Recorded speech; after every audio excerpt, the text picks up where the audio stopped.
Vou começar a gravar aqui a aula. E está sendo gravada nesse exato momento. E hoje a gente vai estudar aritmética, que nada mais é do que a parte da matemática que lida com os números, né? Então, assim, não vai ser a parte das letras, a parte das letrinhas a gente chama de álgebra. Álgebra e aritmética tem uma certa diferença, assim, um certo distanciamento entre os nomes, né? Inclusive eu vou falar umas relações assim, interessantes que a gente não percebe na maioria das vezes, né? Na sexta-feira, que vai ser o dia que eu vou falar sobre álgebra. E aí, se você for reparar, a aritmética ela vai ser desenvolvida ao longo do tempo de acordo com as necessidades humanas, né? Até porque, assim, eu acho que uma coisa natural ao longo da sua formação foi você ter percebido do tipo, porra, eu aprendi a somar primeiro, e aí depois eu aprendi a subtrair, e aí depois eu aprendi a multiplicar, e aí depois eu aprendi a dividir. E aí eu sei que multiplicar e dividir é um pouquinho mais difícil do que somar e subtrair, sabe? Até porque, por exemplo, a gente se embola na hora de fazer divisão com vírgula, mas somar número com vírgula a gente não se embola na maioria das vezes, né? E aí depois a gente começou a aprender potência, e depois a gente começou a aprender raiz, e aí que tudo desandou. Mas a ideia é a gente entender como é que esses conteúdos eles estão interligados entre si, né? Que aí a gente consegue organizar melhor a nossa cabeça, a gente consegue organizar melhor, e justamente por conta disso a gente consegue interpretar melhor também. O que eu vou fazer aqui agora vai ser basicamente assim.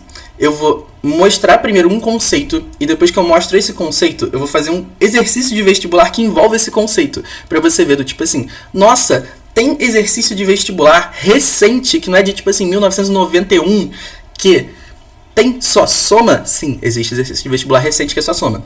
Tem exercício de vestibular recente que é só tipo subtração? Sim, tem exercício de vestibular recente que é só subtração. E assim, é isso. Isso daí é pra dar uma esperança pra vocês também de que vocês não tão assim, tipo, tão ruins de estarem aprendendo matemática básica agora. E aí é isso, gente. Ó, continuando. Vamos lá, pra primeira operação que a gente conhece aqui na nossa vida é a adição. Pra quem assiste meu diário, ou então assim, mesmo pra quem não assiste, mas pra quem já me viu alguma vez aí na vida, ou então tipo, tava quando eu dei aquela substituição de aula lá do João, vocês já devem estar acostumados com a ideia de que sempre que eu falo sobre adição, né, eu fico falando pra vocês procurarem um verbo, né, que representa a adição. E um verbo, eu não digo tipo assim, adição, pô, você pensa num verbo somar, tá? Eu não tô nem aí pra matemática, tá? Eu quero mais assim, tipo um verbo que vocês usam no dia a dia que representa a adição. E aí eu sempre dava aquele exemplozinho lá do tipo assim, eu tenho um pilô numa mão, e aí eu tenho um pilô na outra. Quando eu junto os dois, 1 mais 1 dá 2, né? Então a adição, no fim das contas, tipo assim, é uma representação matemática do verbo juntar, né? Então quando você junta coisas, você está somando, né? Saber que somar e juntar é uma parada extremamente útil. Por quê? Porque isso vai te ajudar a resolver problemas assim com números mesmo. E além de resolver problemas com números, você vai resolver problemas tipo assim de áreas, por exemplo, tipo muito mais fácil, né? Pra quem assistiu minha aulinha de áreas aí na semana passada, sabe que, tipo assim, quando você tem áreas de figuras estranhas, você divide em partes que você conhece, depois você junta, né? Ou então você separa e por aí vai. E aí, enfim, né? Pra você ver que a adição é realmente, literalmente, apenas juntar mesmo, percebe só o seguinte, né? Esse último exemplozinho aqui é o que tá nesse quadrinho verde que você tá vendo agora no slide, nesse momento. Onde que a gente pode verificar claramente isso é esse exemplo. Fui num restaurante com a minha namorada, e aí pedi um prato de R$35, ela pediu um prato de R$37. A nossa conta no final é o valor dos nossos dois pratos juntos, ou seja, juntos os dois valores. E quando a gente junta os dois valores, a gente soma os dois valores, sacou? Por isso que a nossa conta no final é 35 mais 37, R$72, tá? Então a adição é literalmente somar. Eu quero que vocês guardem isso na cabeça de vocês. É uma coisa que parece boba, mas ela é importante para vocês verem lógica naquilo tudo que vocês estão fazendo. E dito isso, vamos fazer aqui uma questãozinha da UERJ. Você, ser humano, tipo assim, que é ansioso, não olha pra parte amarela, tá? Olha, a estrutura dos slides aqui também, tipo, só pra poder ambientar vocês. A parte azul é a questão, a parte amarela é a resolução. Tá escrito bem grande, a resolução. Se você não quer ver a resolução, você quer fazer a questão primeiro, você olha só pra parte azul, que até tá na esquerda. A parte da direita você ignora, você finge que não existe, bota a mão na frente, é isso aí. Mas por que eu não fiz uma animação, tipo, pra poder aparecer a resolução depois? Assim, eu tava morrendo. Eu terminei de fazer esses slides 7 horas da manhã, na hora que vocês, tipo, receberam o e-mail. Então, realmente não dava. Mas é isso. Talvez no próximo slide eu coloque alguma animação pra poder esconder a resolução. Mas esse aí eu vou ficar devendo, tá? Então, vamos lá. Ó, primeira questãozinha da UERJ aqui pra vocês verem o conceito de soma. Um homem com apenas R$20 comprou coco e abacaxi numa feira. A unidade do coco custou R$2. A unidade do abacaxi custava R$4. Com o dinheiro que ele tinha, que era 20, qual é a maior quantidade de frutas que ele pode ter comprado? Então, olha só. Gente, seguinte, a gente sabe que ele comprou coco e abacaxi. Tá escrito aqui, ele comprou coco e abacaxi. Tipo assim, ele não comprou, tipo, um tipo de fruta só.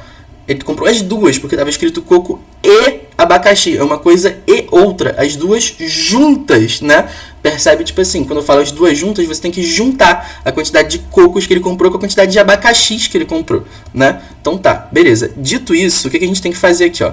Você tem que juntar a quantidade de coco que ele comprou. Vou escrever aqui, ó, no cantinho, aqui no quadro, coco, com a quantidade de abacaxi que ele comprou. A gente sabe, né, que esse cara daí, ele comprou uma quantidade de frutas que foi a maior possível. E se ele comprou uma quantidade de frutas aí que foi a maior possível, se você for perceber, como que ele pode fazer isto, né?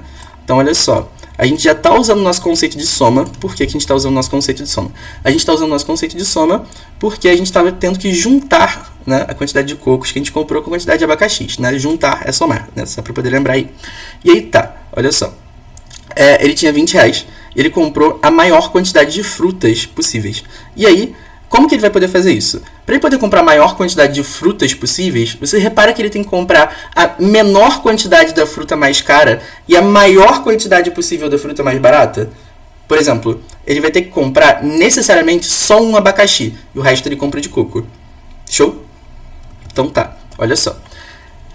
Um abacaxi custa 4 reais. Então ele vai comprar uma única unidade de abacaxi para poder dar 4 reais, né? E aí, essa uma única mísera unidade de abacaxi custa um total de 4 reais, né?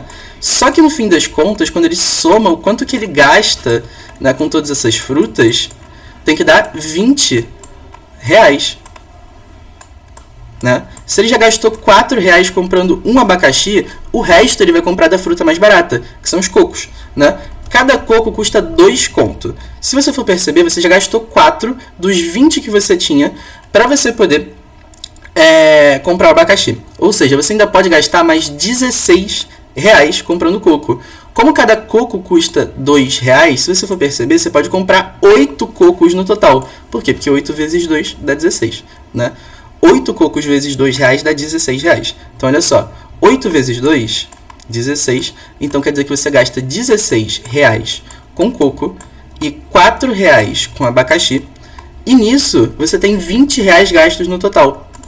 Só que você comprou um total também de 8 cocos mais um abacaxi. 8 cocos mais um abacaxi são quantas frutas? São 9 frutas no total. E a pergunta que ele estava fazendo para você, se você for perceber, era literalmente essa, né? Qual é o maior número de frutas que ele pode ter comprado? O maior número de frutas que ele pode ter comprado é quando ele compra a menor quantidade da fruta mais cara e a maior quantidade da fruta mais barata, né? Porque quanto mais barata a fruta, quer dizer que mais fruta dá para comprar. E é isso, gente. São 9 no total, tá? 9 frutas é o maior número de frutas que ele poderia ter comprado. Então, essa daí é a resposta, letra A. Tem um gabaritinho comentado aí na parte amarela. E é isso. Alguma dúvida? Se vocês tiverem dúvida aí sobre isso, eu posso explicar de novo. Se vocês quiserem que eu explique de outro jeito, eu posso explicar também. Sintam-se à vontade para perguntar. Alguém falou alguma coisa no chat aí? Ninguém? Uma única pessoa? Clica no botãozinho de mensagem aí para ver. Muito obrigado. É isso. Então, ninguém.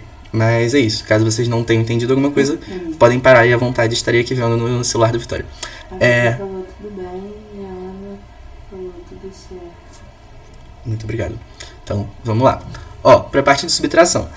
Eu não sei se vocês já perceberam, mas na matemática, sempre que a gente faz alguma coisa, a gente tem que aprender a desfazer ela também, né? Do tipo, a gente aprendeu agora a juntar. Por quê? O que era juntar? Juntar era somar, né?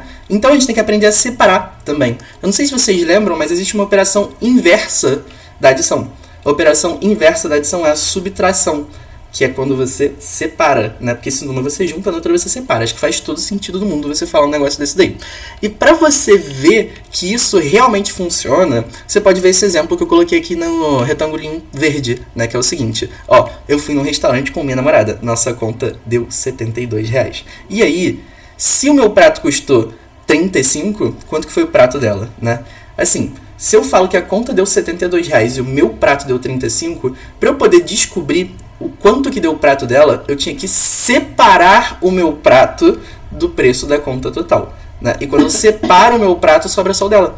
E aí eu descubro, né? Por isso que é 72 menos 35, eu estou separando 35 desse 72, dá 37, né? Que era exatamente, literalmente a mesma coisa que estava no slide lá anterior. Era a mesma conta, né? Só que ao contrário, se você for perceber. Estava ao contrário por quê? Porque é uma operação inversa, né? Subtração é uma operação inversa da adição.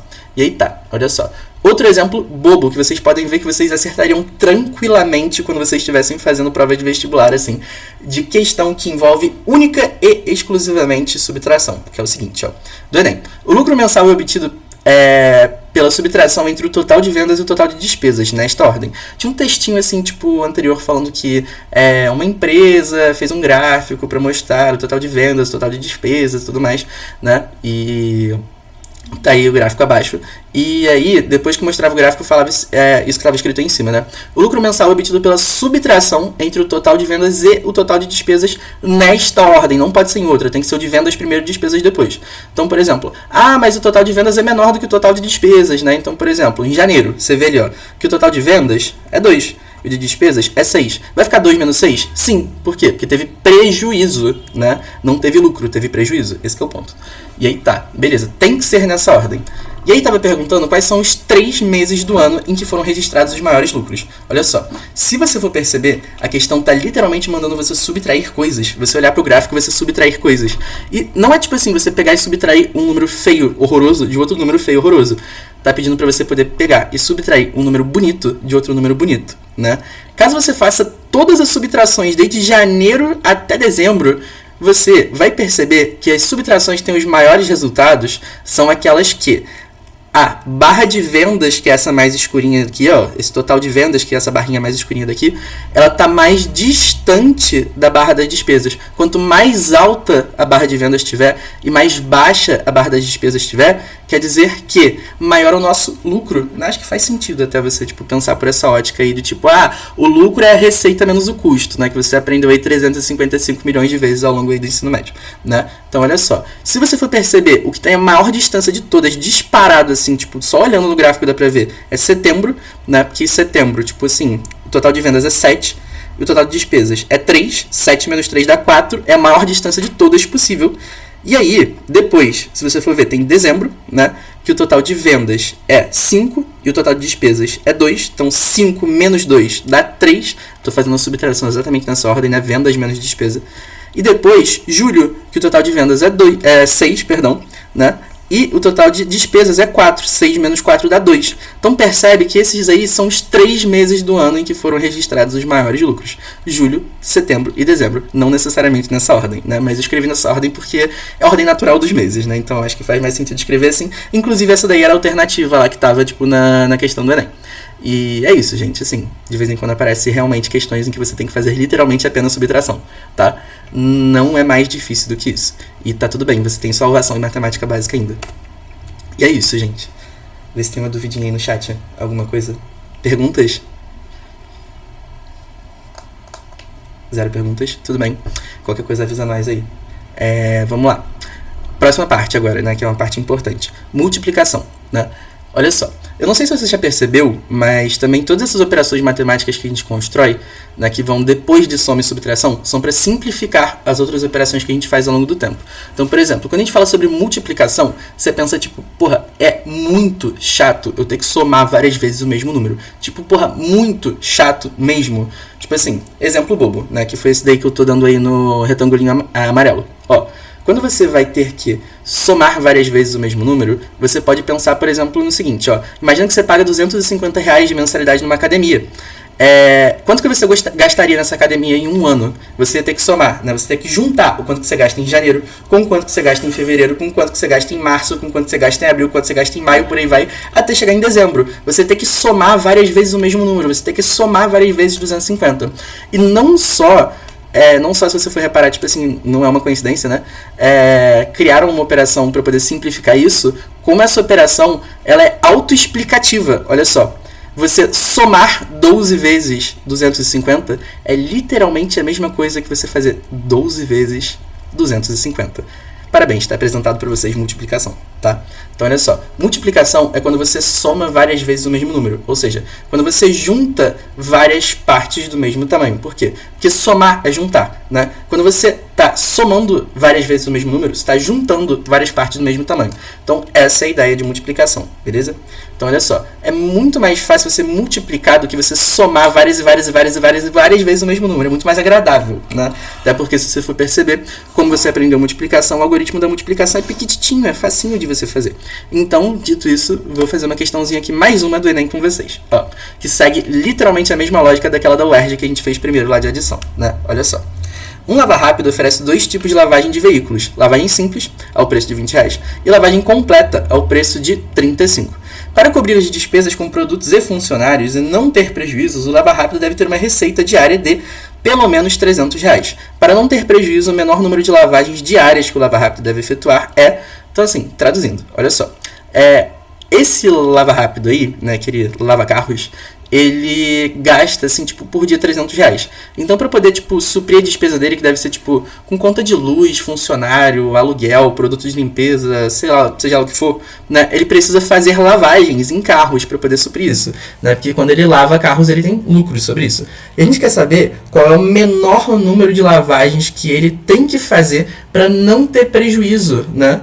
E aí, como que a gente descobre isso? O menor número de lavagens que ele tem que fazer para não ter prejuízo. Primeiro, né, se é o menor número de lavagens, quer dizer também, né, que a gente vai estar considerando que ele vai fazer sempre a lavagem mais cara, né? Porque assim, quanto mais caro o produto que você vende, menos produtos você tem que vender para você chegar em R$300. Primeiro, faz sentido isso, né? No fim das contas. Que era a mesma lógica lá do tipo que a gente estava usando naquela primeira questão. O maior número de frutas que a gente conseguia era sempre com o menor preço. Aqui, o menor número de lavagens que a gente vai ter que fazer vai ser sempre com o maior preço. Repara que a mesma lógica, só que é o contrário, né? Então, a gente vai usar essa lógica para a gente poder fazer a questão. Então, beleza. Dito isso, se você for perceber, né, para você poder chegar em R$300, traduzindo para você não ter para você não ter prejuízo, o que você vai ter que fazer, né? Você imagina que você vai fazer, tipo assim, várias lavagens completas, né? E aí, quando você faz várias lavagens completas, assim, você pode fazer, por exemplo, sei lá, chuta na sua cabeça aí, 10 lavagens completas. Você ia ter que fazer 10 vezes uma lavagem completa. 10 vezes uma lavagem completa é, tipo, 10 vezes 35, que você sabe que dá 350. Você aprendeu que sempre que você multiplica por 10, você coloca um zero no final, né? Beleza? Mas assim, 350 é mais do que eu preciso. Então, tipo assim, eu posso pensar um pouquinho atrás. Por exemplo, se fossem só 9 lavagens completas, era só eu subtrair 35, né? Se vocês forem perceber, só subtrair 35. E aí, olha só, 350 menos 35 dá 315. Mas e aí, se você fizesse menos uma lavagem completa ainda, se você fizesse 8, por exemplo, né, daria menos ainda do que você precisava, daria tipo R$280. Então, o número mínimo de lavagens que você precisa para poder atingir esses R$300 é 9 no total, tá? São 9 lavagens, que é o menor número de lavagens que você precisa efetuar para você poder não dar prejuízo aí nesse lava rápido, tá? Que é a resposta da letra C. E é isso, gente. Espero que tenha feito sentido na cabeça de vocês, tá? Qualquer dúvida aí, mande no chat. Se quiser que eu explique de novo, quiser que eu fale alguma ideia aí de novo. Essa questão eu nem escrevi assim pra eu poder fazer conta, né? Mas assim, acho que tipo, a linha de raciocínio era de boa, né? De você parar pra pensar.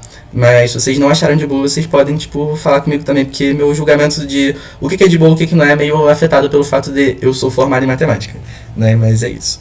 Enfim. Vinícius, rapidinho. Oi. Porque eu não poderia fazer do outro jeito que nem você fez. De tipo, pegar uma lavagem Pode. cara e depois pegar os mais baratos. Tá. Então, é porque a gente quer o menor número de lavagens, né? Então, tipo, o menor número de lavagens é sempre quando a gente vende mais cara. Entendi, verdade. Por isso que é a lógica inversa, sacou? Obrigada. Muito de nada. Então, é isso. Olha só. Divisão, que é a nossa próxima operaçãozinha daí. Olha só.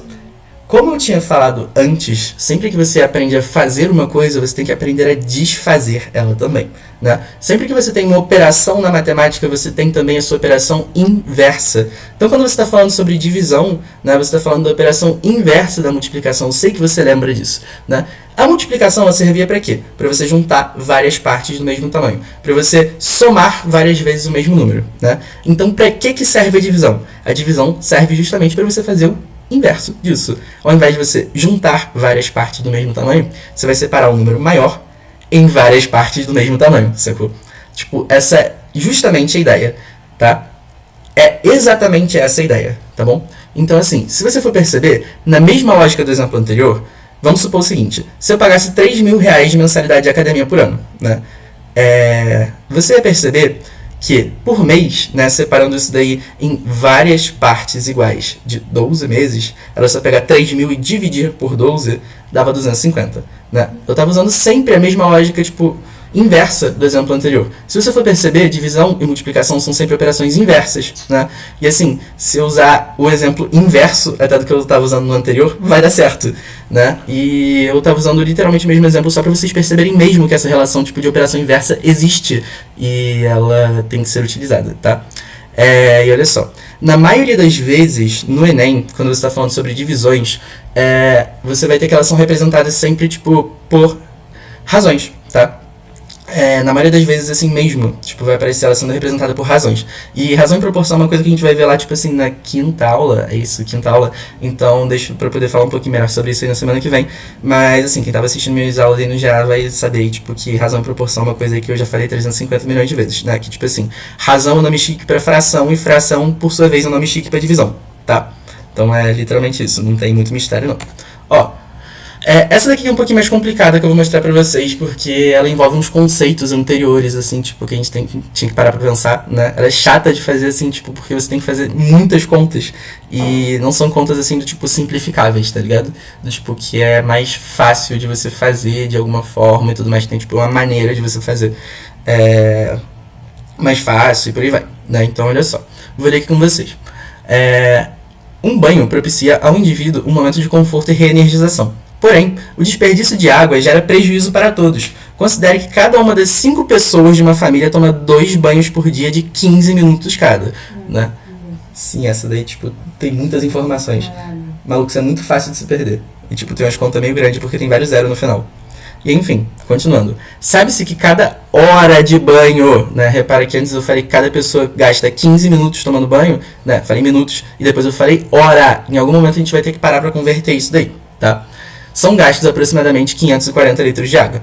Considerando que em um mês tem 30 dias, nossa, eu ia falar 360, podemos perceber que o consumo de água é bem significativo. A quantidade total de litros de água consumida nos banhos dessa família durante um mês é mais próxima de, né? É isso. De algum desses valores aí, A, B, C e D. Olha só, eu acho que vocês devem estar estranhando que Enem tem A, B, C, D e E, mas se vocês forem perceber, se eu fosse escrever a opção E, ela ia ficar feia, porque ela ia ter que ficar na parte de baixo, né? Ia ficar, tipo assim, em cima da estrelinha. E aí eu apaguei a opção E mesmo, e 40.500 era a opção E, e inclusive eu ignorei a opção D, porque a opção E que era a resposta, né? Dando spoiler logo pra vocês aí mesmo, né? Então, enfim, vamos lá. Se você for perceber, essa questão é para ser feita por partes, né? Se a gente não for por partes, a gente se perde, porque ela tem muitas informações. Então, vamos lá, fazendo por partes aqui, tipo assim. À medida que ele vai falando coisas pra gente mesmo, né? Considere que cada uma das 5 pessoas de uma família toma 2 banhos por dia, né? Então, se você for perceber, 5 vezes 2 dá 10, né? Ou seja, são 10 banhos a cada dia que a gente tem nessa família. E, além disso, né?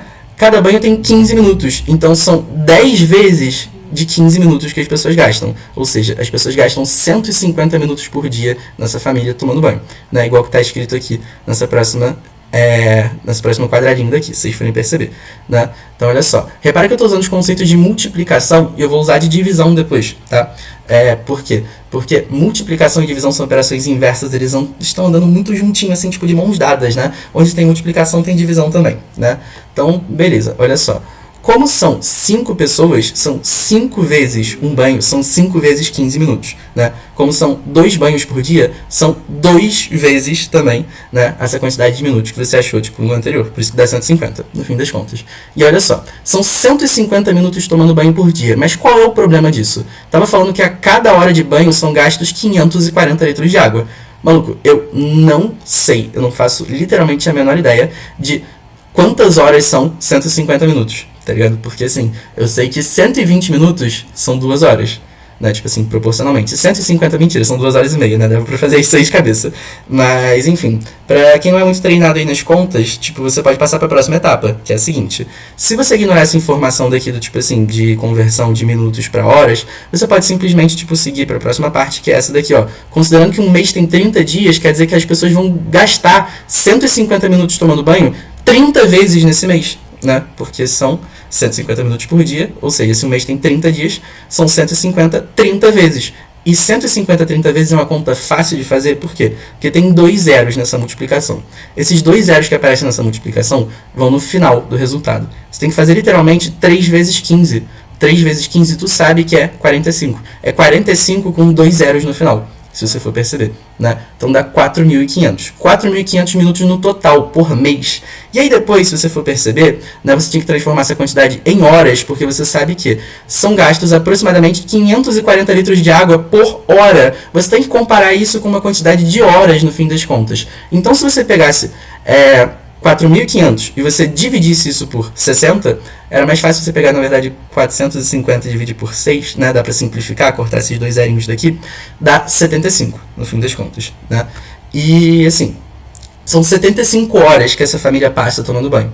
E aí, como essa família passa 75 horas tomando banho, você percebe que ela gasta 540 litros de água por hora.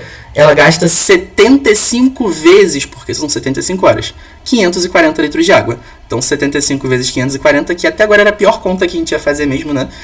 De resto, eram uns continhos até que ok. Dava 40.500 litros. Resposta letra D, que você está vendo nessa sua telinha daí. E aí, é isso. Essa é a ideia, né? Repara só que eu dividi isso por 60 aqui, né? Transformando essa quantidade em horas. Por quê? Porque 1 hora são 60 minutos, ou seja, a cada 60 minutos que eu conto, tem 1 hora. Quando eu divido esse 4.500 minutos em várias partes de 60, eu estou dividindo esse 4.500 minutos em várias horas. Eu consigo dividir isso em 75 partes de 60. Ou seja, eu estou conseguindo dividir esses 4.500 minutos em 75 horas. Essa é a ideia da divisão. Você conseguir dividir em várias partes do mesmo tamanho, tá? Então, é justamente isso que eu queria chegar aí, tipo, pra eu poder falar pra vocês. Divisão é você dividir em várias partes do mesmo tamanho. Moral da história, divisão é pra você dividir em várias partes do mesmo tamanho. Separar em várias partes do mesmo tamanho, né? Tipo assim, dividir em várias partes do mesmo tamanho fica meio redundante, mas é isso, essa é a ideia. E aí, tem comentários no chat? Fala pra nós. Alguém tem dúvidas? Se quiser pode falar no microfone também, sinta-se à vontade.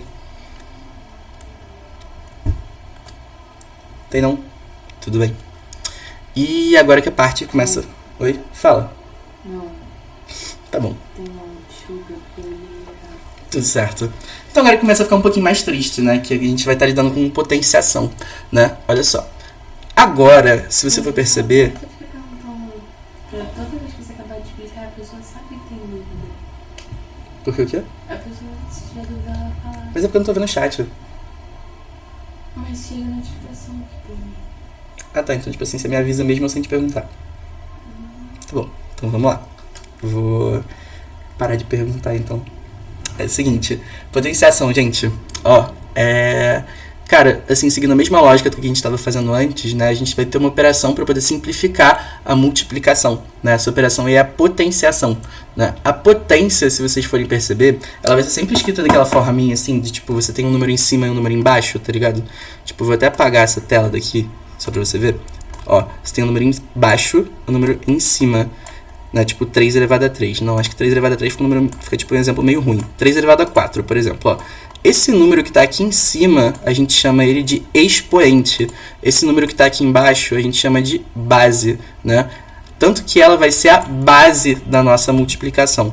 Quando a gente tem uma potência, quer dizer que a gente vai estar multiplicando um número várias vezes seguidas, né? Então, por exemplo, 3 elevado a 4, 3 com esse 4zinho aqui em cima, né? Como 3 é a base da nossa multiplicação, a gente vai multiplicar ele 4 vezes, né? A gente vai escrever ele 4 vezes numa multiplicação. Então seria 3 vezes 3 vezes 3 vezes 3. Você repara que eu escrevi ele 4 vezes numa multiplicação, né? Olha só. Repara que são 4 vezes no total. Esse 4 quer dizer o número de vezes que você multiplica esse número. E é assim que funciona uma potência, tá? Essa é a ideia aí pra vocês. Então, tá, olha só. Quando você precisa multiplicar várias vezes o mesmo número, ao invés de você escrever, tipo, trocentos milhões de vezes a multiplicação, você escreve em formato de potência porque fica muito mais bonitinho, né? E um exemplo próximo da realidade pra você poder entender essa situação é Covid-19, por exemplo, né? Que tinha um estudo que dizia que cada pessoa infectada por Covid infectava em média outras 6 no intervalo de uma semana, né? Ele tá perguntando, após a chegada da doença, quantas pessoas teríamos infectadas em um mês. Se você for perceber, olha só, seguindo essa mesma lógica daí, tipo assim, de potenciação e tudo mais, né? Olha só. Tinha uma pessoa infectada por Covid em uma semana. E aí depois, essa uma pessoa que chegou aqui, em uma semana não, na verdade, tipo assim, 0 semanas, né? Porque ela já chegou infectada. Depois de uma semana, né? Ou seja, mais uma semana depois, ó, mais uma semana depois, ela teria um total de mais 6 infecções, né? Porque essa pessoa daqui infectou mais outras 6 pessoas, ou seja, o número de infectados dobrou. Dobrou não, desculpa, foi multiplicado por 6. E aí, olha só, depois, sendo passado mais uma semana ali pra frente, né? Tipo assim, passou uma semana, cada uma daquelas 6 pessoas ali, ó, vai ter infectado outras 6 pessoas, né? Ou seja, esse número de infectados que a gente tinha antes vai ser multiplicado por 6. Por quê? Porque a primeira pessoa dessas 6 aqui vai infectar outras 6. A segunda pessoa vai infectar outras 6. A terceira vai infectar outras 6 e por aí vai, né? E o número de infectados nessa próxima semana seria 36, sabe? E aí, se você pulasse mais uma semana ainda, né? Você tem mais uma semana daqui de coronavírus aí no Brasil. E sim, essa pesquisa daí é verdade. Eu fiz um trabalhinho sobre isso daí uma vez, né? Pra eu poder mostrar numa escola de monitores aí de um lugar que eu trabalhava. Ó, se você tiver mais uma semana, você teria que multiplicar por 6 ainda, né, o número de infectados mais uma vez, se você for perceber. Então, repara que você está multiplicando por 6 várias vezes, né? Você multiplicando por 6 de novo teria 216. E aí multiplicando por 6 mais uma vez eu não sei quanto que daria, né? Porque assim, pô, eu só gravei até o 216 mesmo e essas contas aí dão um trabalho de fazer. E aí você teria que fazer mais uma semana e por aí vai, né? Mas assim, você sabe que depois pra você poder passar um mês, você teria que passar um total de 4 semanas, né? Ou seja, você teria que passar mais uma semana para você poder completar 4 semanas. E 4 semanas você sabe que é um mês. Como você teria um mêsinho aqui, ó, um mês passado, que foi literalmente o que te perguntaram, né? Você teria que multiplicar essa quantidade de pessoas infectadas aqui, ó, mais uma vez por 6. Então, no fim das contas, você sabe que essa quantidade de pessoas que você teria infectadas daqui a um mês seria 6, só que elevado à quarta, né? Porque são 6 multiplicado por 6 4 vezes, né? Você multiplicou por 6 1, 2, 3, 4 vezes. Então pronto. É daí que vem o conceito de potência. Potência aparece muitas vezes em muitos contextos, né? Exemplos de contexto que potência aparece. Crescimento populacional, por exemplo, que é tipo assim um exemplo dessa próxima questão que eu vou usar, aquela da UERJ. Decaimento radioativo, né? Que são aquelas paradas lá de radioatividade, né? Do tipo assim, quantas miligramas da substância vão ter daqui a não sei quantos anos, sabe? Aquelas paradas lá de meia-vida. Vocês devem ter visto isso daí em química. Juros, né? Juros, sempre que você fala sobre juros compostos especificamente, né? Tipo, você tá falando de empréstimos, por exemplo. Você tá falando de potência também, que você vai ter que sempre multiplicar pelo mesmo fator várias vezes seguidas. E é isso. Essa é a ideia da potência, tá? Olha só. Um exemplo em que isso aparece em vestibular que é mais fácil do que parece. Uma população de uma espécie animal fica multiplicada pelo mesmo fator após intervalos de tempo iguais, no período de 1984 até 1996. Então, repara só, de 1984 até 1996 passaram quantos anos? 12. São 12 anos, tá? E, nestes 12 anos, essa população passou de 12.500 indivíduos para 25 mil indivíduos. Considere que, para o mesmo intervalo de tempo nos anos seguintes, o fator vai permanecer constante, né? Então, olha só, vou mostrar uma coisa aqui para vocês que é muito importante, né? A população de uma espécie de animal fica multiplicada pelo mesmo fator após intervalo de tempos iguais. Ou seja, quais são esses intervalos de tempos iguais? 12 anos, porque a cada 12 anos que passa, essa população vai ser multiplicada literalmente pelo mesmo número, né? Se você for ver, passou 12 anos aqui. E aí, quando passou 12 anos, ela passou de 12.500 para 25 mil, ou seja, ela dobrou, foi multiplicada por 2, né? Você percebe que sempre essa população daí vai ser multiplicada por 2. E aí você percebe também, aqui, segundo o que a questão disse, é que esse fator de multiplicação ele vai permanecer constante. E ele estava perguntando o seguinte, qual ia ser o número de indivíduos dessa população em 2032, né? Então, olha só, o número de indivíduos nessa população em 2032 ia ser o seguinte, você tinha que descobrir quantos anos se passaram até chegar em 2032. De 1996 até 2032, caso você queira fazer essa subtraçãozinha aí fácil, né, pra você ver, tipo, qual é a distância entre esses dois anos, né, quantos anos se passaram desde 96 até chegar em 2032, é só você pegar 2032 menos 1996, dá 36 anos no total. Nós são 36 anos, se você for fazer essa subtração aí, né? E aí a gente já viu subtração. E aí, esses 36 anos, se você for ver, né, são 3 períodos desse de 12 anos. Ou seja, quer dizer que essa população dobrou 3 vezes. Por que são 3 períodos de 12 anos? Porque 36 dividido por 12 dá 3, tá? Essa é a ideia. Então, olha só, percebe que a gente já está usando conceitos de multiplicação, conceitos de divisão, numa questão que teoricamente seria de potência, né? Então, assim, se a gente sabe que passaram 3 vezes um período de 12 anos, quer dizer que essa população dobrou 3 vezes também. Se essa população dobrou 3 vezes, quer dizer que a gente tem que multiplicar ela por 2 3 vezes. Multiplica por 2, multiplica por 2, multiplica por 2. Traduzindo, multiplica por 2 ao cubo. Então, são essas 25 mil pessoas que tinham em 1996 já, né? Pessoas não, animais, né? Essas 25 mil animais que tinham em 1996, multiplicado por 2 ao cubo. Se você souber, né? Tipo, de cabeça, 2 ao cubo é 8. Então, são 25 mil vezes 8. Isso daí dá 200 mil, resposta letra D, né? E aí é isso. Caso alguém tenha alguma dúvida aí, pode ligar o microfone ou então avisa aí no chat que minha moderadora estará aqui de olho no chat. É isso. Vamos lá. A Daniela perguntou, esses contar os anos me confunde, porque se eu conto os anos no dedo dá 13 anos, contando 84 e 96, entende? Aí a Jocasta perguntou, Vinícius, eu posso fazer essa pro PG?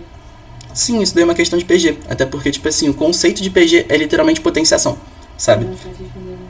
Sim, eu vou responder. Porque o conceito de PG é literalmente potenciação, se você for perceber, né? Tipo, tanto que até na fórmula da PG tem uma potência, né? Se você for perceber. Porque na PG a gente não sempre vai multiplicando sempre pelo mesmo número, a razão. Quando a gente multiplica várias vezes pelo mesmo número, isso é literalmente potência, tá? Porque potenciação é você multiplicar várias vezes pelo mesmo número. É a resposta da Dani aí, né? Que a gente tem que fazer a contagem dos números aqui.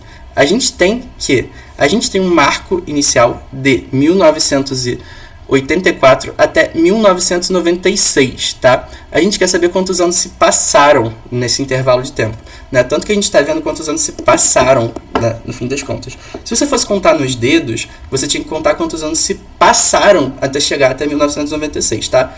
Então, por exemplo, 1984 a gente conta? Não, por quê? Porque é o nosso marco inicial. A gente tem que contar quantos anos se passaram, né? Porque a gente está falando de intervalo de tempo, né? São intervalos de tempo. Quanto tempo passa? Então, olha só. 1984 entra na conta? Não. Mas o ano da frente entra, por quê? Para chegar em 1985, passa um ano. Então, olha só. 85, 86, 87, 88... Não, então, mas a gente conta intervalo de tempo, o quanto passa. 89, 90, 91, 92, 93, 94, 95, 96. E é isso, 96, tá? São quantos anos se passam até chegar lá. Tem o nosso marco inicial e o nosso marco final. Show? É isso. Então, é isso. A gente tá falando de intervalo de tempo. Boa marcação de dentista aí, divirta-se. Beleza, gente. Dito isso, temos radiciação aqui pra gente poder falar. Olha só. Radiciação, se vocês forem perceber, ela como toda boa operação aí, tem sua operação inversa também, né? A gente estudou potenciação agora, e radiciação, se vocês forem perceber, é literalmente a operação inversa da potenciação, né? Quando você multiplica várias vezes pelo mesmo número, na radiciação você divide várias vezes pelo mesmo número. Tanto que é muito comum, para você descobrir a raiz quadrada de alguma coisa, você fala tipo assim, fatora, tá ligado? E tipo, você tem que pensar no que é fatorar. Cara, eu adoro falar isso, eu já falei isso 35 milhões de vezes, vou falar de novo. Não sei se eu já falei pra vocês, mas eu vou falar, tipo, porque, pô, é a minha descoberta do século, tá ligado? Tipo, pô, eu vi isso, essa palavra, tipo assim, eu falei, não é possível. Né? Eu vou escrever torto aqui na minha tela, né? Fé em Deus. Fala com nós. Vinícius, a Bia fez uma pergunta no chat. Beleza, lê aí pra mim. Isso me deixa confusa porque se eu fizesse por PG, eu contaria o A1. E 1984 não contaria? 1984. Tá. Porque 1984 seria o primeiro termo. Então, beleza, 1984 contaria nesse caso, se você fizesse PG, né? É aquilo, porque, tipo assim, uma questão de matemática tem milhares de maneiras de você resolver, né? Então, tipo assim, esse 1984, se ele fosse realmente seu primeiro termo, né? Você teria que considerar que quando chegasse em 96, ia ser o seu segundo. Quando você chegasse em 12 anos na frente, tipo, que seria 2008? Acho que são 2008. Não, 2008 não. 2008, né? Seria o seu terceiro. Mais 12 anos na frente, que é 2020, seria o seu quarto. E mais, tipo...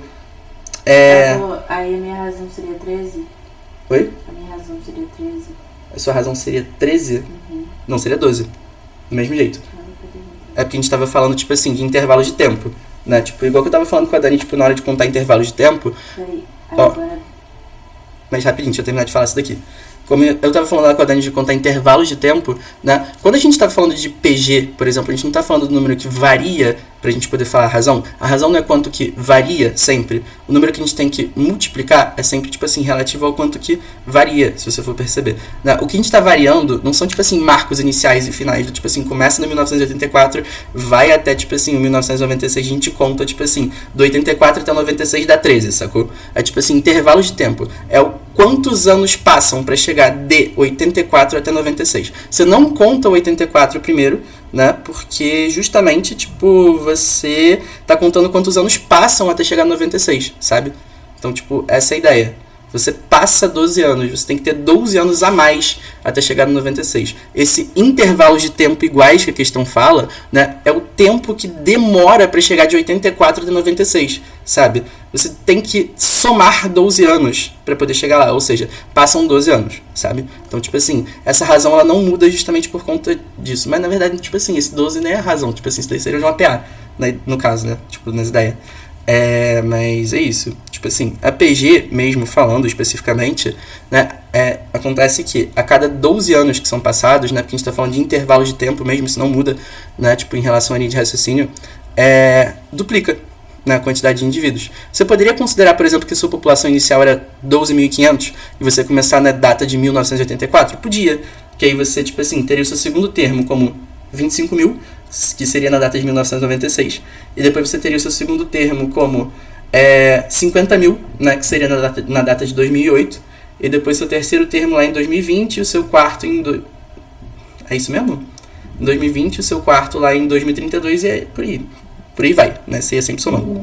Mas, enfim, não muda muito assim a linha de raciocínio, é tipo, literalmente a mesma coisa. Fala. Quando a Beatriz Moraes perguntou, eu usaria o 1996 como A1, estaria errado? 1996, sim, nesse caso, tipo assim, estaria errado. Por quê? Porque a pergunta é sobre o número de indivíduos dessa população. A gente tem que descobrir quantos indivíduos tem, a gente tem que montar a equação baseada na quantidade de indivíduos. 1996 é só uma data, né? Mas se você usasse o valor em 1996, que eram 25 mil indivíduos, tá certo. Esse seria o A1, o seu primeiro termo, tá? Esse é o ponto. As duas entendidas. Ok, então vamos lá. Radiciação, é o que eu estava falando. Radiciação é a operação inversa aí da potenciação. Então, quando a gente fala sobre radiciação, a gente tem que ter essa noção de que a gente vai dividir em várias partes do mesmo tamanho, né? Várias partes do mesmo tamanho não, porque, tipo assim, isso daí sei lá, parece muito parecido com o que eu falei sobre divisão, né? Mas, assim, se na potenciação a gente estava fazendo várias multiplicações do mesmo número, se você for perceber, na radiciação a gente vai dividir várias vezes pelo mesmo número, tá? Então essa é justamente a ideia. Então é comum você ter que fatorar números. Então, como eu estava falando antes, a minha descoberta do século mesmo, quando eu estava falando aí pra vocês, cara, é bizarro isso, do tipo assim, como que isso daqui é bobo e, sei lá, parece que as pessoas não falam e todo mundo fica confuso e perdido na vida. Se você pegar essa palavra fatoração, né, você cortar ela no meio, ela é composta por duas partes, fator e ação. É a ação de transformar em fatores. E aí tu sabe o que é um fator, né? Olha só o que é um fator. Um fator são as duas partes da multiplicação. Quando você multiplica um número por outro, isso é um fator. E isso é um fator também, tá? Isso são fatores. Fator, ação, é a ação de você transformar em fatores, sacou? É a ação de você transformar um número numa multiplicação. Então, por exemplo, se você fatorasse o 6, se você for perceber, você pegava o 6, você dividia por 2, depois você pega o resultado disso, que é 3, aí você divide por 3 e pronto, fatoradinho. Você conseguiu transformar o 6 numa multiplicação de 2 e 3. 3 de fatorado, né? Percebeu? Olha só. Que fatoração é literalmente a ação de você transformar números numa multiplicação de outros números. Então, tipo assim, isso daí é extremamente importante, tá? Então, quando a gente vai calcular a raiz quadrada de alguma coisa, geralmente a gente... Oi? Quando a gente vai calcular a raiz quadrada de alguma coisa, geralmente a gente vai fatorar esse número, não só a raiz quadrada, mas raiz cúbica, por exemplo. Então aqui agora, se vocês forem perceber, eu vou resolver aquela primeira questão da UERJ, lá que eu tinha comentado até no início da aula, né? Que ela é literalmente você fatorar números, né? Olha só. De acordo com o teorema fundamental da aritmética, você não precisa saber esse nome, todo número natural maior do que 1 é primo ou é um produto de outros números primos, ou seja, ou ele é um número primo, ou você pode transformar ele num produto de outros números primos. Percebeu a sutileza do negócio? Você pode transformar ele num produto, você pode fatorar ele, né? Tanto que aí, olha, a pergunta é justamente essa. Qual é o maior número primo obtido na fatoração? Quando você transforma esse número numa multiplicação de vários outros, né? Qual é o maior fator que aparece? Qual é o maior número que aparece no meio da multiplicação, sabe? Então você teria que fatorar o 1716. Como que você fatora este 1716? Olha, você vai dividindo sempre pelos números que você sabe que dá para dividir. Você lembra na fatoração que você começa sempre pelo menor número, né? Divide por 2, por exemplo. Quando você divide isso daqui por 2, dá 858, tá?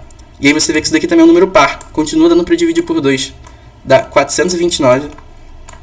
E aí você vê que isso daqui também é um número ímpar, né? Não dá mais para dividir por 2. Mas dá para dividir isso daqui por 3, né? Porque tem uns critérios de divisibilidade que eu até coloquei ali no próximo slide, que ajudam a gente a saber que isso dá para dividir por 3. 429 dividido por 3, isso daqui dá 143 de resultado. 143, se você for perceber, é tipo assim, sei lá, pô, termina com 3. Isso daqui é divisível por 3? Não, não é divisível por 3. Se você quiser tentar, você pode, mas não dá pra dividir por 3. Mas assim, pô, termina com 3, eu vou chutar que ele é divisível por, sei lá, 13, por exemplo, né? Se você quiser dividir isso por 13, você consegue, né? Quando você divide isso por 13, né? 143 dividido por 13, o resultado disso é 11, né? 143 dividido por 13, o resultado é 11. E aí é só você dividir por 11 e acabou, né? Chegou aqui no final da sua fatoração. Ah, eu sei. E aí, você percebe que este numerinho que você está vendo nesse momento, ele é literalmente o produto de vários outros números, né? 1716, ele é o produto de... Mas eu vou acabar isso daqui, tipo assim, 10 e... alguma coisa entre 40 e 50. E aí, se você for perceber, ele é o produto de 2 por 2, por 3, por 11 e por 13. Ou seja, o maior número que aparece na fatoração dele é o 13. Né, que era justamente o que a pergunta estava fazendo. Oi? Qual? Aquela da Wifala? Lá que teve do bagulho da Bolívia? Não. Essa daí eu não coloquei, não. Porque essa daí é de MMCMDC. Eu não vou falar sobre MMCMDC hoje, não. Então, tipo assim, essa daí é a ideia da fatoração, né? Você ir dividindo várias e várias vezes seguidas. Então, tipo assim, isso daí é muito comum quando você vai calcular a raiz quadrada. Então, assim, quando a gente fala sobre raiz quadrada, né, que são várias divisões sucessivas, se você for perceber, que você tem que fazer. Por exemplo, você vai calcular qual é a raiz quadrada de 9, né? Calcular a raiz quadrada de 9, você teria que fatorar 9 em duas partes do mesmo tamanho, né? 9 dá para dividir por 3, dá 3.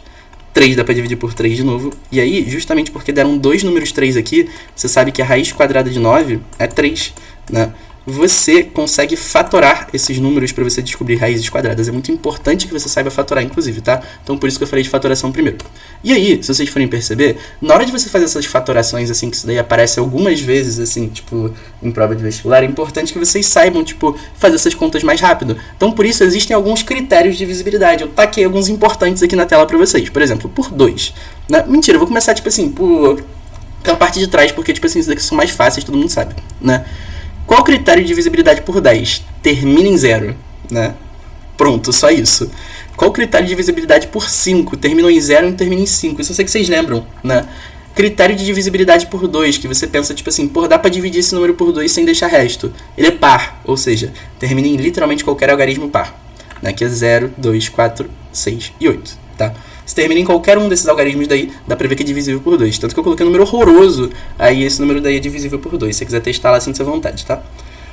Critério de divisibilidade por 3. Esse daí não sei porquê, mas as pessoas esquecem geralmente, né? Se a gente somar todos os algarismos e a soma for divisível por 3, quer dizer que o número também é. Por exemplo, aquele 429 que eu usei na fatoração ali anterior, se você for perceber, 4 mais 2 dá 6, mais 9 dá 15. 15 dá pra dividir por 3? Dá. Então quer dizer que 429 também dá para dividir por 3, tá? Critério de divisibilidade por 4, né? Os dois últimos dígitos são divisíveis por 4, né? Ou seja, quer dizer que dá para você dividir por 2 duas vezes, né? Porque 4 não é 2 vezes 2. Então, olha só, 1716, né? Que era, por exemplo, o número que a gente estava usando lá naquela questão, se você for perceber, a gente conseguia dividir ele por 4, né? Justamente por quê? Porque os dois últimos dígitos dele são 16, né? É 16 esses dois últimos dígitos aqui. Você percebe que dá para dividir por 4, tá? Então essa é a ideia.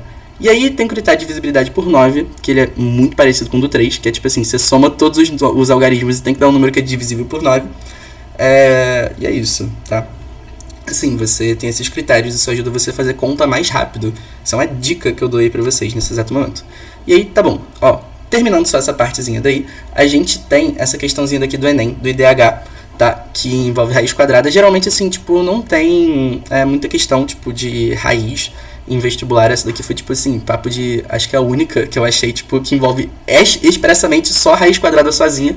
Geralmente a raiz quadrada aparece acompanhada de alguma outra coisa, no final de alguma outra conta e por aí vai, né? E é isso, olha só. Que vai ser o seguinte: o Índice de Desenvolvimento Humano, IDH, é uma medida usada para classificar os países pelo seu grau de desenvolvimento. Para seu cálculo, são levados em consideração a expectativa de vida ao nascer, tempo de escolaridade e a renda per capita, entre outros. O menor valor desse índice é 0 e o maior valor é 1. Então, olha só. Mano, percebe, tá escrito que o maior valor é 1 e o menor valor é 0, tá? Ó, atenção nisso daqui, o menor valor é 0 e o maior valor é 1. Ponto, tá? Guarda essa informação muito no seu coração. Por quê? Porque números se comportam de maneira diferente se eles forem diferentes, tá? Então, olha só. Você tem 5 países, né, que foram avaliados de acordo com o IDH. O primeiro país tem um valor x do IDH, o segundo vai ter raiz de x, o terceiro vai ter raiz cúbica de x, o quarto vai ter raiz quadrada de x e o último vai ter x ao cubo. Nenhum desses países zerou, né, o índice ou atingiu o índice máximo, né? Eu acho que eu nunca vi nenhum país que tem tipo assim IDH igual a 1, mas enfim. Qual desses países tem o maior IDH? Então assim, mano, obviamente, com certeza, tipo, com toda a certeza do mundo, todos esses países que você está vendo agora, neste momento, né, todos eles vão ter algum valor de IDH entre 0 e 1. E quando eu falo entre, é porque está no meio desses dois mesmo, porque não pode ser 0 e não pode ser 1, igual que ele disse no final da questão, né? Então, se não pode ser 0 e não pode ser 1, você pode chutar literalmente qualquer valor entre 0 e 1 para você poder tentar, tipo, perceber o que acontece. Eu fiz um chute mais certeiro porque as contas iam ficar mais bonitinhas, mas se você quiser, você pode chutar literalmente qualquer coisa, tá? Que vai ser o seguinte, ó, eu chutei 0,64. Você ia chutar 0,64? Não, mano, você chuta, tipo assim, 0,1, 0,2, literalmente qualquer coisa, que aí já dá pra você fazer a conta, tipo, de boinha, assim, tipo, do jeito que você gostaria aí na sua vida, tá? Então, é isso. Eu chutei isso porque, assim, pô, eu tô acostumado com números e eu sei que, tipo assim, ia dar números mais bonitinhos. Então, olha só. Se você for ver, o IDH, ele é um número que tá entre 0 e 1. Então, a gente chuta um número aleatório, assim, tipo, pro x pra ver como é que ele se comporta, né? Quando você tem x ao cubo, se você for ver que é o IDH ali do... Qual país? Do último país, né? Você percebe que ele é literalmente a multiplicação de x 3 vezes, né? X vezes x vezes x, isso que é x ao cubo. Ou seja, se o valor de x que você chutou é 0,64, você vai multiplicar 0,64 por 0,64 por 0,64, né? Como que você pode fazer isso daí? Você pode fazer isso em forma de fração, né? 64 sobre 100 vezes 64 sobre 100 vezes 64 sobre 100. E aí você faz as multiplicações lá, né? Por aí vai. E aí, olha só, quando você faz isso, você percebe que dá aproximadamente 0,2, né? Agora, quando você multiplica 0,64, inclusive está errado aqui no slide, tá? Eu vou consertar depois, por 0,64, né, que é x ao quadrado, se eu for perceber, x vezes x, 0,64 por 0,64, isso dá 0,4 aproximadamente, assim, né? Quando você tem só x, né, você tem 0,64. Você percebe que à medida que você vai diminuindo o expoente, quer dizer que o resultado também diminui, né? Diminui não, desculpa, o resultado aumenta, né? É tipo assim, meio que falando tipo de uma maneira muito ruim, inversamente proporcional. Não é inversamente proporcional, né? Mas falando dessa maneira assim, do tipo, enquanto uma coisa diminui, a outra aumenta. Percebe isso? Que elas estão seguindo um caminho inverso, né? Por exemplo, do x ao cubo para o x elevado a 1, quer dizer que tipo, o expoente, que é esse númerozinho que fica aqui em cima, diminuiu, e o resultado aumentou, né? Tipo, foi de 3 para 1 o expoente, e o resultado foi de 0,2 para 0,64, né? Então percebe que à medida que você vai diminuindo o expoente, o resultado aumenta. Então quer dizer que quando você tiver o menor expoente possível, você vai ter um maior resultado, né? Só você ver, tipo assim, um padrão que vai acontecendo ao longo do tempo. E aí, se você for ver, uma coisa extremamente importante, assim, para você poder lembrar mesmo, é como que você faz essas representações de raiz em formato de expoente. Porque eu falei que raiz é muito extremamente parecido com potenciação, até porque elas são operações inversas. Dá para você representar uma como se fosse a outra. Olha só, quando você vai escrever uma raiz quadrada, por exemplo, né, é a mesma coisa que você escrever x elevado a meio, x elevado ao inverso de 2, né? Se tem um 2zinho daqui, ó, o expoente vai ser o inverso. Por quê? Porque raiz e potência são operações inversas, sacou?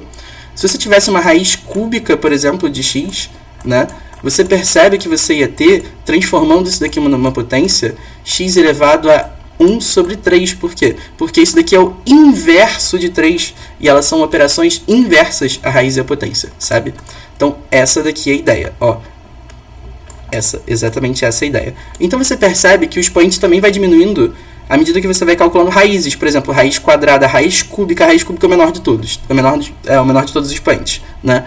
E se ele é o menor de todos os expoentes, seguindo essa mesma lógica que a gente estava vendo, ele vai ser o maior de todos os resultados, né? Ou seja, vai ser o maior IDH, que é o terceiro país, que tem o IDH igual a x ao cubo, tá? Essa é a ideia. Você nem precisa calcular. Isso daí era só pra gente poder perceber um padrão. Matemática, às vezes, é a arte de você ficar percebendo padrões ao longo do tempo, tá? Então, assim, é isso. Essa é a ideia. E, assim, vocês já devem ter visto, tipo assim, que eu calculei uma raiz quadrada de um número feio, tipo 0,64. Eu vou ensinar isso pra vocês depois. Não se preocupem muito com isso. Isso daqui é só pra vocês entenderem mais ou menos como é que funciona a lógica da raiz, tá? E é isso. Dúvidas, caso vocês queiram, podem perguntar à vontade. Alguém falou alguma coisa no chat? Ninguém? Tá bom. Então, olha só. Uma coisa muito importante é a sistematização de tudo isso que a gente viu aqui no final. Olha só. Cara, esse daqui é o infográfico mais importante que vocês vão ver na vida de vocês sobre aritmética, que é o seguinte. Olha só. Você sabe que uma operação dessa está dentro da outra, né?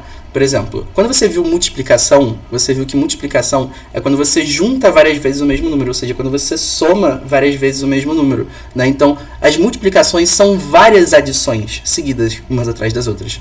As potenciações são várias multiplicações seguidas umas atrás das outras, né? Então, tipo assim, essas coisas têm ligação entre si, né? E aí, se você for perceber, todas elas têm uma operação inversa também, né? As adições, por exemplo, são inversas das subtrações. As multiplicações são o inverso das divisões. E aí também você tem que as potenciações são o inverso das radiciações e vice-versa, né? Então, é isso, tá? Essa é a ideia. Existe uma relação sempre entre todas essas operações, né? As divisões são várias subtrações, as radiciações são várias divisões e por aí vai, né? Existe essa relação e essa relação é muito importante que você saiba, né? Moral da história. É isso, tá? Sempre que a gente tem, tipo assim, problemas que envolvem, tipo, multiplicação, divisão, potência, raiz, essas coisas se misturam. E é importante que você saiba, tipo assim, a ligação entre essas coisas todas, tá? Porque disso daí decorrem muitas paradas importantes, que eu vou falar, inclusive, na próxima aula, que a gente vai falando sobre números e não geometria, tá? Então, olha só que coisa maneira aqui, por exemplo, uma coisa aí que você vê ao longo do ensino médio que você não sabe, né, o porquê que é assim, desse jeito, que, tipo assim, você só aceita, né, porque Deus quis, no fim das contas, né? Você percebe o seguinte, né? Ao longo da história da humanidade, a gente foi precisando, tipo, desenvolver essas operações por conta das nossas necessidades, sabe? A gente foi precisando desenvolver, tipo, multiplicação, divisão, né? Acho que faz sentido, você usa isso no seu dia a dia, né? Tipo, de multiplicação e divisão, pelo menos, né? Foi aí que a matemática parou, né? Tipo, no momento que você usava essas coisas aí no dia a dia, eu sei que isso daí você vai usar até o resto da sua vida, multiplicação e divisão, pode fazer na calculadora, mas você vai usar até o resto da sua vida, né? Mas a gente não sabe qual é a relação que isso tem, por exemplo, com os números, né? Que a gente estava conhecendo aí ao longo do tempo. Mas, olha só, tem uma relação muito forte. Porque, por exemplo, olha só, quando você só conhece os números naturais, né? Que é aquelas paradas lá que servia pra contar, só. 1, 2, 3, 4, 5, 6, 7, 8, 9, 10. Imagina só se tu pegasse um número natural, menor, e você subtraísse um número maior, tipo assim, 2 menos 3. Esse resultado não estava dentro dos naturais. Aí sabe o que as pessoas fizeram? Elas criaram um conjunto novo que tinha esses resultados, que era o dos inteiros, que tinha todos os negativos. Ou seja, elas perceberam que quando elas inventaram a operação da subtração, dava merda em algum resultado, e aí elas inventaram um conjunto novo para parar de dar, sacou? Então olha só. Outra ideia. Depois, quando as pessoas começaram a dividir números racionais, números inteiros, né, um pelo outro, tipo assim, 2 dividido por 2 dá 1, 5 dividido por 5 dá 1 também, sei lá, 10 dividido por 2 dá 5, né? E aí, tipo assim, as pessoas começaram a fazer essas divisões, elas percebiam que tinha algumas divisões que não eram exatas, né? Divisões que deixavam restos, divisões que tinham, tipo, números com vírgula, né? E aí, assim, pensaram, porra, de novo, mais uma vez, fiz merda e não tenho número suficiente para poder para poder representar aquilo que eu queria. E aí o que eu faço? Eu faço mais um conjunto, né, que é o conjunto dos números que tem vírgula, conjunto dos racionais. Então os racionais, eles são criados para poder incluir os resultados de todas as divisões que você vê.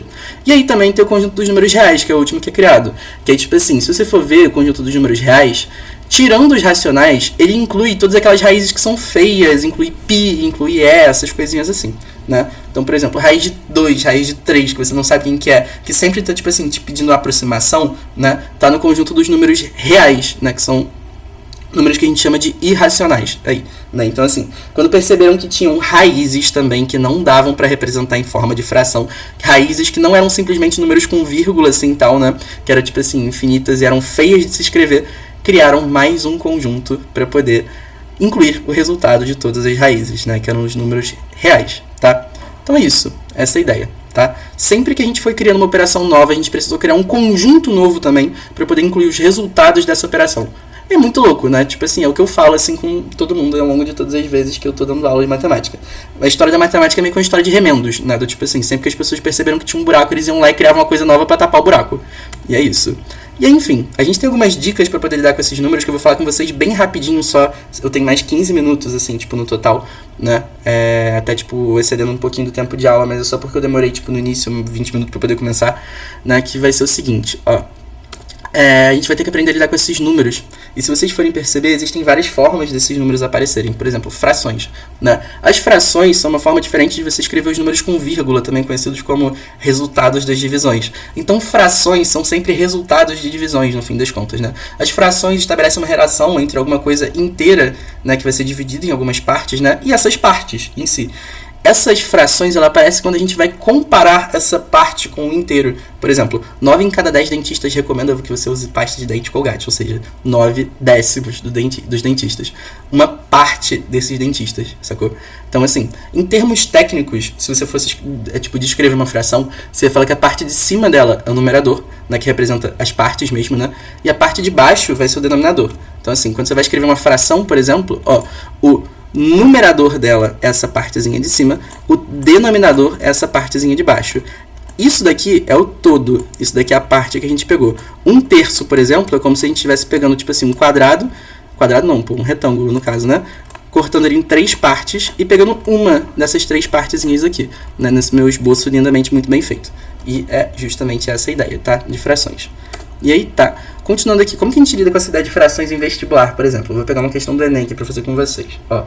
Um clube de futebol abriu inscrições para novos jogadores. Inscreveram-se 48 candidatos para realizar uma boa seleção. E deverão ser escolhidos os que cumpram algumas exigências, né?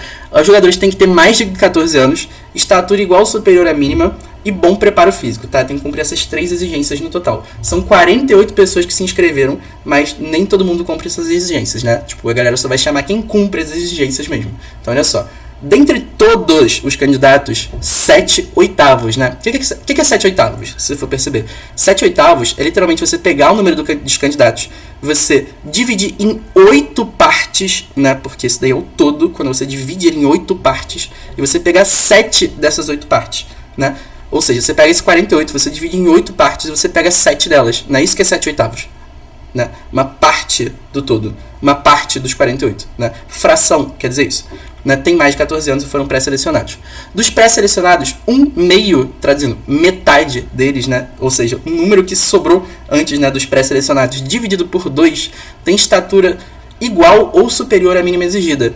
E destes ainda, né, que foram selecionados lá da metade que a gente pegou, né, 2/3 dele tem bom preparo físico. A gente quer saber qual é a quantidade de candidatos que foi selecionados pelo clube de futebol, né? Pra gente poder determinar isso, a gente tem que simplesmente usar aquela lógica lá, né? Quantos candidatos que tiveram nesse concurso? Ó, tem 48. Só que destes, apenas 7/8 cumpre a primeira exigência. Qual que era a primeira exigência? Era de você ter mais de 14 anos. Então, olha só. 7/8, se você for perceber, para você pegar esse 48, você dividir ele em 8 partes, né? Porque fração quer dizer isso. Você divide em 8 partes. E dessas 8 partes que você dividiu, você pega 7 delas, né? Ou seja, 48 dividido por 8, se você for perceber, dá um total de 6, né? E aí depois, a conta que você tem que fazer é 7 vezes 6. Ou seja, 7 vezes 6 dá um total de 42, né? E aí você percebe que 42 pessoas é exatamente o que você vai passar para a próxima fase, tá? São 42 pessoas que você passa para a próxima fase. E é isso. Essa é a ideia, tá bom?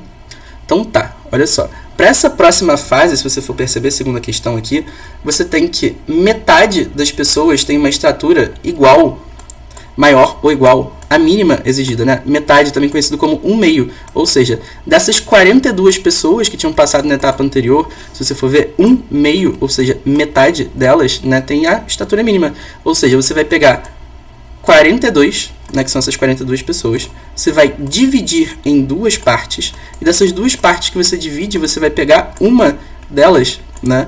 Então, olha só, 42 dividido por 2 dá 21. 21 vezes 1 dá 21 mesmo, né, no fim das contas, não tem muito o que fazer. E aí, se você for perceber, ainda, no fim das contas, 2/3 dessas pessoas, elas tinham bom preparo físico, o resto não tinha. Ou seja, 2/3 das 21 que sobraram tinham bom preparo físico. Você teria que pegar essas 21 pessoas, dividir em 3 partes, né? 21 dividido por 3 seriam 3 partes de 7 pessoas, e você selecionar apenas 2 dessas 3 partes. Então, no fim das contas, 21 dividido por 3 dá 7. 7 vezes 2, isso daqui dá 14. Então, olha só, você tem 14 pessoas sobrando no final da seleção. Resposta, letra não sei. Mas é isso, letra B, naquilo que estava escrito ali. Então é isso, é assim, essa ideia que você tem, tipo, de fração. Alguém falou alguma coisa? Se vocês quiserem, vocês podem falar no microfone também, sintam-se à vontade, tá? E é isso. Então, olha só. A gente tem que fazer algumas operações com fração também. Se vocês forem perceber, eu fiz aí uma operação com fração, que era a multiplicação.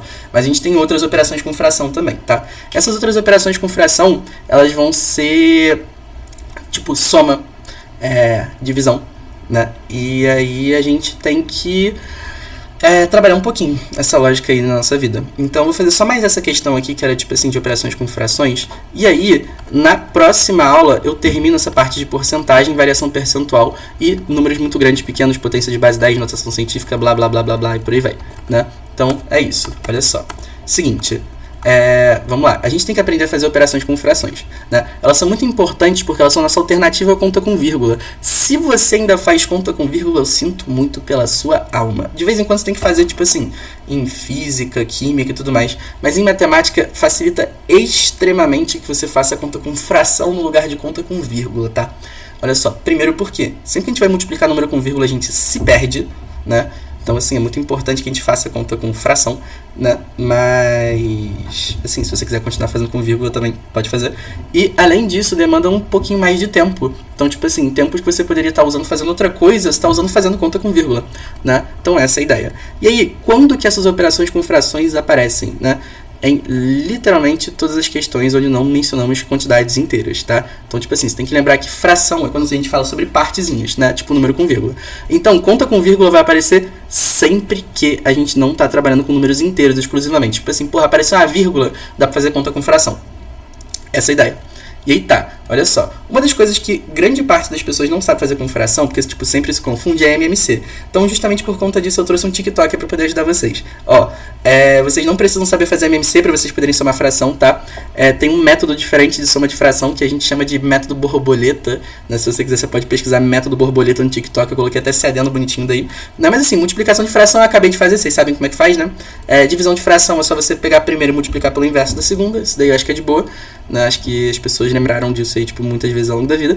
E a soma e subtração especificamente, que é a parte mais chata, né? Então eu trouxe um TikTok aqui pra vocês poderem ver, que é o método da borboleta. Ó, vou mostrar pra vocês como é que você soma a fração sem ter que fazer MMC pra você não se perder fazendo MMC, tá? Olha só. Método da borboleta, adição, subtração de frações. O famoso método borboleta é pedido muito por você. Tem até legenda ali, vou ficar acompanhando a legenda com você. Ó, você vai... Ah, droga, se eu pausar, some. Pera aí. Deixa eu fechar aqui e deixa eu voltar pro meu slide. Apresentar. Voltou pra cá? Voltou. Então, olha só. O famoso método borboleta. Eu vou mutar aqui no computador só pra poder narrar. Olha só. Você vai multiplicar na diagonal essa primeira asinha daí, né?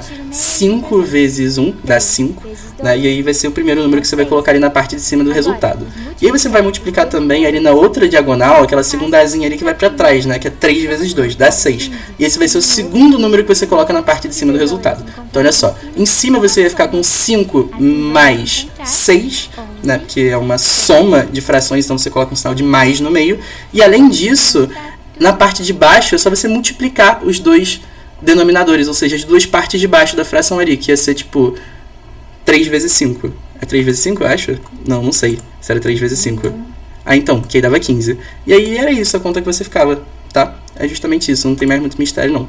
Eu acho muito mais fácil você somar e subtrair fração assim, desse jeito, do que você ficar fazendo MMC, porque, tipo, o MMC dá um trabalhão, né? Então, assim, você não sabe somar e subtrair fração, né? Sinta-se à vontade pra você usar essa técnica aí, porque isso daí é muito mais divertido. E aí tá, olha só. Usando esse conceito aí, né, a gente pode fazer essa questãozinha daqui da UERJ, que é a seguinte. Ela caiu em algum ano, assim, tipo, recente, eu não lembro qual ano que era, mas, assim, eu não sou tão idoso, assim, pelo menos era, tipo, até um ano antes, assim, tipo, de eu entrar na faculdade, tá ligado? E aí, enfim, é uma questão que as pessoas ficaram confusas. Se para até no meu ano de vestibular. E, pô, era meio chata de resolver, né? Assim, tipo, da lógica em si. Mas pra quem sabe fração aí consegue fazer de boa. E operações com frações. Olha só. O segmento XY indicado nessa reta numérica aí abaixo, ele está dividido em 10 segmentos congruentes pelos pontos A, B, C, D, E, F, G, H, I. Né? Então, pô, você tem que desenhar essa reta. Desenhar essa reta é chato, então por isso que eu vou pegar a figura dessa reta pronta na internet. Vou escrever o segmento XY indicado na reta numérica. O segmento XY indicado na reta numérica abaixo. Vou pegar a figura dela pronta, tá? Pra poder colar lá no meu quadrinho, vai ficar muito mais fácil de fazer. Cadê? O segmento XY indicado pela reta numérica abaixo. Aí tá devendo o segmento XY. Vou pegar aqui. Copiar essa imagem. Melhor. Ele está indicado nessa reta numérica abaixo e está sendo dividido em partes iguais, né? Ou seja, 10 segmentos congruentes, também conhecido como divisão em partes iguais, né? Pelos pontos A, B, C, D, F, G, H, I, né? E aí, admita que x e y representem respectivamente os números 1/6 e 3/2. O ponto D representa o seguinte número, né? E estava perguntando qual número que representava o ponto D. Então, olha só. Ó, seguinte, gente. Vou colocar aqui no meu quadrinho a questão, aqui primeiro, né? Vou dar uma leve arrastadinha daqui, eu acho que, tipo assim, com essa mão dá pra arrastar. Não, foi a mão errada. Essa mãozinha daqui, ó, dá pra arrastar a questão aqui pra cima.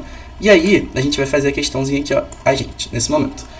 Você tem esse segmento daqui, ele está dividido em 10 partes do mesmo tamanho, se você for perceber. E essas 10 partes do mesmo tamanho daqui, ó, elas têm um tamanho, né? Se você juntar todas essas 10. Qual que é o tamanho de todas essas partes? Ó, se você for perceber, o x, ele estava falando que era 1/6. Então, no lugar do x, você pode colocar 1/6, né? E o y, ele estava falando que era 3/2. No lugar do y, você pode colocar 3/2, né? E aí, beleza. Qual que é a distância entre o x e y?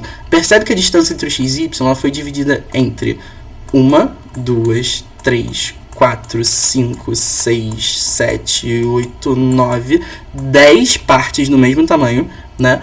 Mas a gente não sabe qual é o tamanho, né? Tipo, desse segmento XY. Qual é a distância de x até y. Como que a gente faz para descobrir isso daqui, ó? Exemplo bobo do lado de cada tela. Ó, você tem um número 1 marcado aqui. Você tem o número 3 marcado até aqui.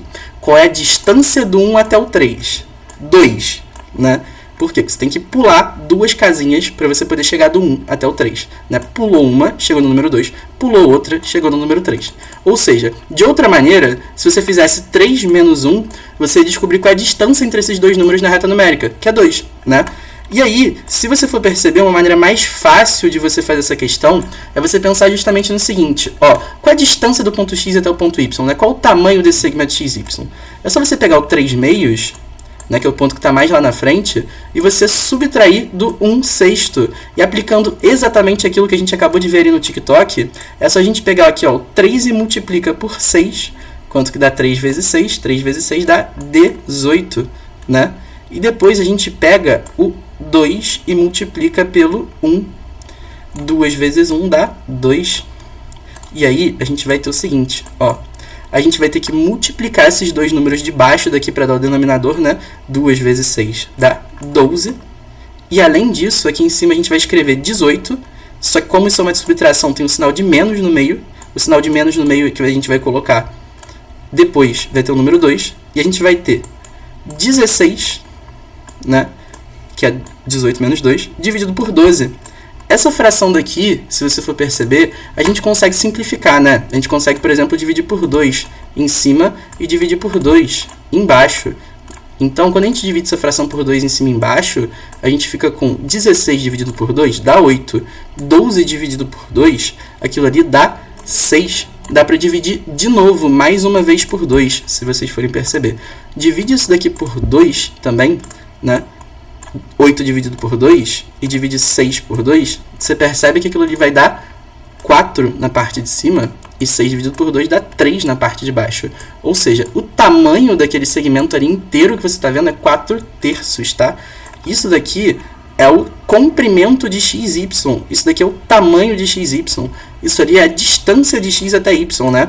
Esse daqui é o segmento XY. Só que ele não foi dividido em 10 partes do mesmo tamanho. Ou seja, ele foi dividido por 10. Ele foi dividido em 10 partes do mesmo tamanho, né? Dividido por 10 partes, se você for perceber. E quando ele é dividido em 10 partes do mesmo tamanho, né? Olha só, o que acontece sendo dividido em 10 partes do mesmo tamanho? Cada parte...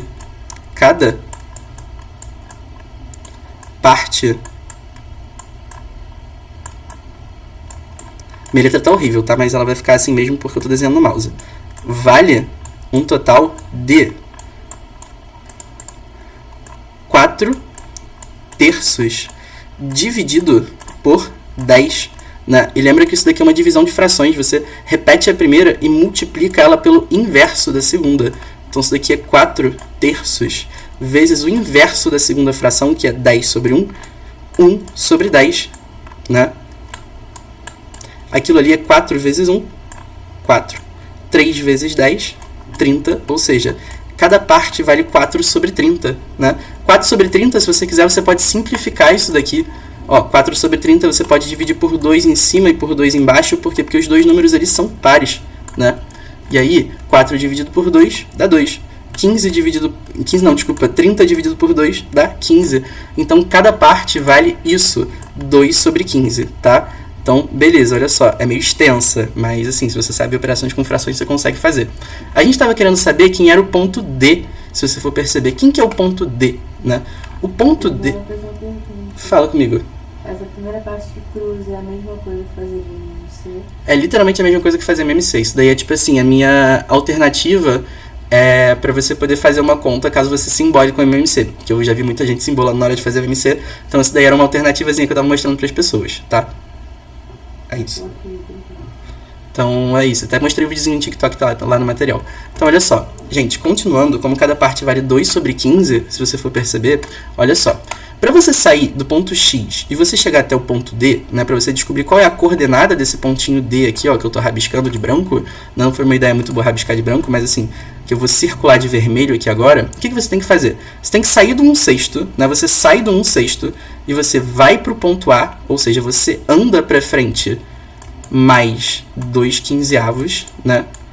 E aí depois, você sai do ponto A e você vai para o ponto B, você anda mais 2/15, você sai do ponto B e você vai para o ponto C, você anda mais 2/15. E por que você anda mais 2/15? Porque o tamanho de cada um daqueles 10 pedacinhos ali, ó, é 2/15. E você sai do ponto C e vai até o ponto D, você anda mais 2/15. Você sempre vai somando 2/15 a cada ponto que você vai para frente, tá? Essa é a ideia. Então, olha só. Se você for perceber, as coordenadas do ponto D são o seguinte. Cara, se eu começasse a andar do ponto X, que o ponto X eu sei que é 1/6, até o ponto D, eu ia ter que somar. Eu ia ter que ver quantos pedacinhos de distância são do ponto X até o ponto D, né? São 1, 2, 3, 4 pedacinhos. Eu ia ter que somar 4 vezes, né, o tamanho de cada um dos pedacinhos. Eu começo no 1/6 e eu vou andando 2/15 para frente várias vezes, né? Então seria 1/6, isso daqui somado com 4 vezes 2, 8/15, né? Então essa daqui é uma conta meio feia, mas você faz literalmente da mesma maneira que você estava fazendo antes ali, tá? Literalmente da mesma maneira que você estava fazendo antes ali, tipo de borboleta. Então você pode fazer MMC, mesmo da maneira que você conhece, né? Então olha só. A gente vai fazer 15 vezes 1, que dá 15. 6 vezes 8. 6 vezes 8, aquilo ali dá 48, né? 48. Então, e 6 vezes 15 ali na parte de baixo. 6 vezes 15 dá quanto mesmo? Deixa eu ver. 75 mais 15, 90. Vai ficar 90 ali na parte de baixo, né? 90 nessa parte de baixo aqui. E 15 mais 48 na parte de cima, né? Tem um sinal de mais ali, porque a gente está somando essas frações. 15 mais 48. E aí, 15 mais 48, isso daí eu vou ter que fazer na calculadora que meu cérebro não está funcionando no momento. Ó, 15 mais 48, isso daí vai dar 63, né? 63, ó, 63 sobre 90. Só que você repara que não tem essa resposta ali onde você estava procurando essa resposta.